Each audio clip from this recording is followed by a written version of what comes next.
Now let's talk about the trigonometric form of a complex number. Complex numbers can be represented in the complex plane where the horizontal axis is the real axis and the vertical axis is the imaginary axis. Like this.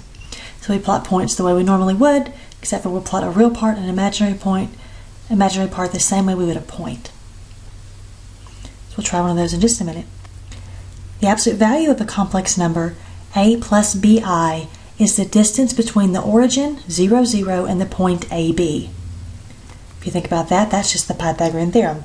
If I look at some point over here, this is A in the real direction, B in the imaginary direction. This is the point A plus bi. I can think about dropping down a perpendicular and drawing a triangle. And we see that this is A, this is the distance of A, this is the distance of B. So this hypotenuse is A squared plus B squared under a root. So it seems reasonable that the absolute value of A plus bi is the square root of A squared plus B squared. We can find the trigonometric form of a complex number, z equal A plus bi, by rewriting as z equal r times the quantity cosine theta plus I sine theta, where r is, we've seen that before, that's our absolute value. Turns out it has another name, it's called the modulus, and where a is r cosine theta, b is r sine theta, from my original complex number, and tangent theta is b over a. Does that seem reasonable? If I do r sine theta divided by r cosine theta, don't I get tangent? Yes. Theta is called an argument of z. Let's do an example. This says plot z equal negative 2 minus 5i, find its absolute value, then write in trigonometric form. So let's plot it first. I have the real axis and I have the imaginary axis. Often you will just see them labeled as RE and IM, depends on your textbook. So 1, 2, B is negative 5, 1, 2, 3, 4, 5. So here's my point right here, negative 2 minus 5i. To find its absolute value, I can call that the modulus, right? R is the square root of a squared plus b squared, as we have right up there. So R is negative 2 squared plus negative 5 squared, which is the square root of 4, plus 25, which is the square root of 29. So that's the absolute value. I've also labeled this distance right here as root 29. Let's write this now in trigonometric form. We already know the r value, now we need to find theta. So A is negative 2, B was negative 5. If I want to find theta, I can use tangent theta is B over A, right here. So tangent theta is negative 5 over negative 2, which is 5 halves. So if I want to solve for theta, theta is arc tan of positive 5 halves. Let's just take a second and make sure this would be correct. If I'm in quadrant 3, which I am, tangent should be positive. So I end up with approximately 68.19859 degrees, because I was in degree mode. But you notice that our theta is in quadrant 3, so we have to add pi to that. So really our theta would be pi plus this arc tan of 5 halves. This was only if it was in quadrant 1. But if I do this in degrees, this is 180 degrees. Let's say 180 plus 68 point, let's do 20. 248.20 degrees. So that's our theta. So let's write in our trigonometric form. So z equals r, which is root 29, times, let's actually do a bracket, cosine 248.20 degrees plus I times sine of 248.2 degrees. And that's how we write it in our trigonometric form.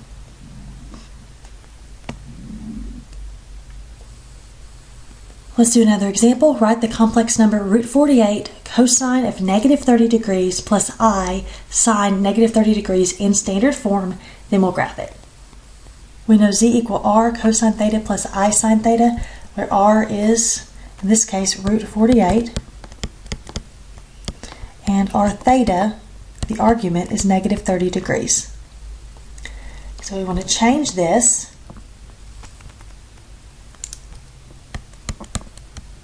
into z equal a plus bi. We know that a is r cosine theta and b is r sine theta. Just making this substitution, we can see that. So a is root 48 cosine of negative 30 degrees. B is root 48 sine of negative 30 degrees. We know negative 30 degrees is over here. And we also know where everything is positive, where our trig functions are positive. So I know in this quadrant right here that my cosine will be positive and my sine will be negative. And I also know that if I'm talking about 30 degrees, that's pi over 6, and my point is root 3 over 2 and 1/2.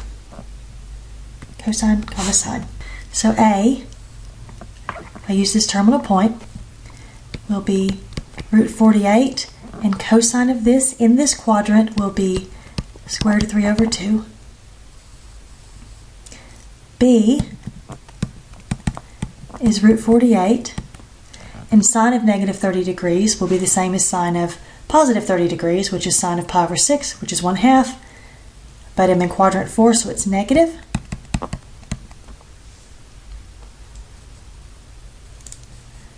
So A is, let's simplify this, square root of 48.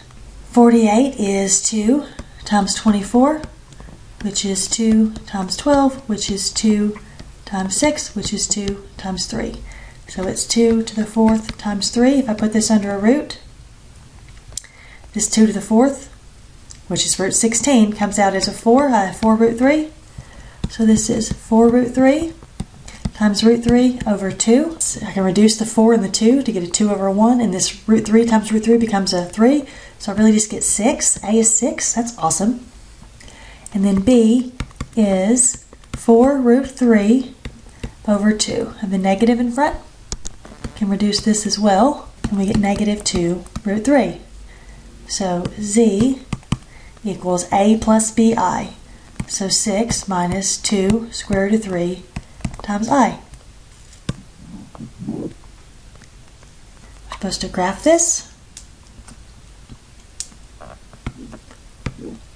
Okay, here's my real axis. Here's my imaginary axis. I go over 6. 1, 2, 3, 4, 5, 6. And negative 2 root 3 on the I-axis. So that's down here. I know 3 is between 1 and 4. So if I take roots of all of them, I get that root 3 is between 1 and 2. So if I do 2 times that, I'm going to get a number between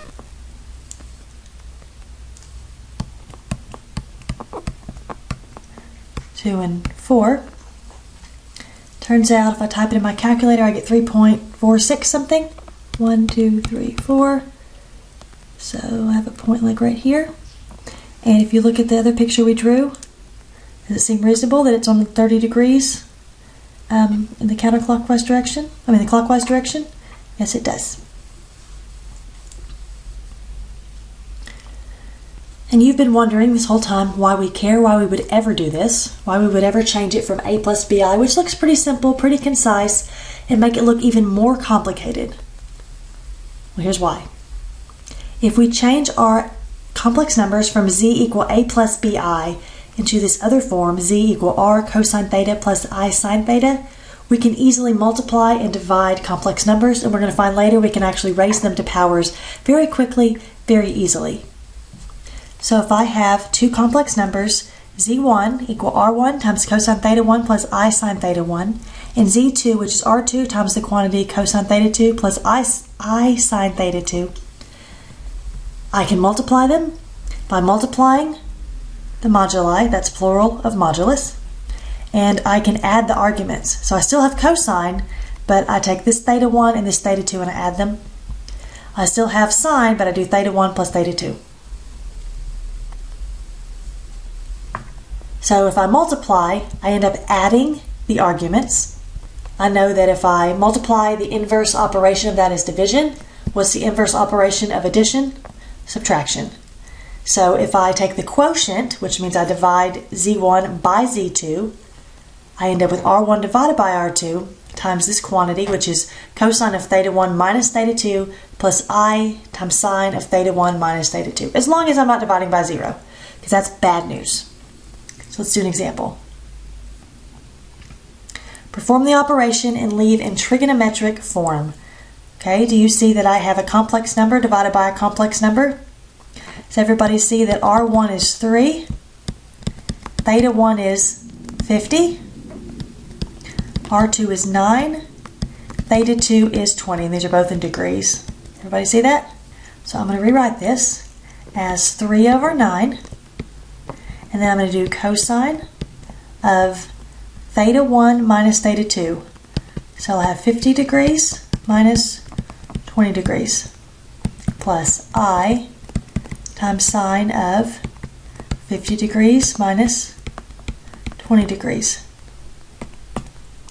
So we end up with what? 1/3 cosine 30 degrees plus I sine 30 degrees.